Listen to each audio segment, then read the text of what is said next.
নিধিরাম। জয় শ্রী শ্রী কৈবল্যনাথ, জয় শ্রী শ্রী সত্যনারায়ণ। ওং নম ভক্তি রূপায় গুরবে শ্রী রামচন্দ্রায়। ওং নম শক্তি রূপায় গুরবে শ্রী রামচন্দ্রায়।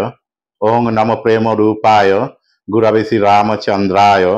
ওং নম সকল যন্ত্রময়ায় গুরবে শ্রী রামচন্দ্রায়।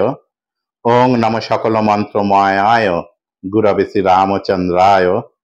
ওং নম সকল তন্ত্রময়ায় গুরবে শ্রী রামচন্দ্রায়। ওং নম বিশ্বরূপায় বিশ্বপ্রাণায় জগদীশ্বরায় গুরবে শ্রী রামচন্দ্রায়। আমি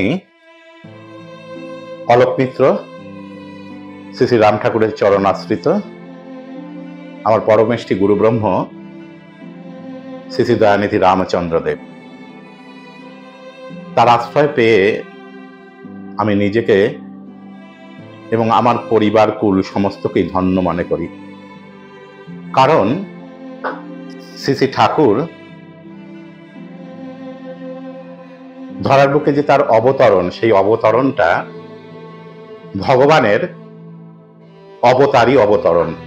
এখানে অবতার নয়, অবতারই অবতরণ। কারণ অবতার রূপে ভগবানের অংশ বা কলা তারা আবির্ভূত হন, কিন্তু স্বয়ং ভগবান যখন স্বয়ং ধরাধামে আবির্ভূত হন তখন তিনি অবতারী। শ্রী শ্রী রাম ঠাকুর সেই অবতারী। গুরুগীতায় মহাদেব কথিত সদ্গুরুর যে সকল বৈশিষ্ট্য উল্লিখিত হয়েছে, দেবী ভগবতীকে তিনি সদ্গুরুর যে সকল বৈশিষ্ট্য তার শ্রীমুখে বা পঞ্চমুখে বলেছেন, সেই সকল বৈশিষ্ট্যই এই জগতে শ্রী শ্রী ঠাকুরের মধ্যে অধীত।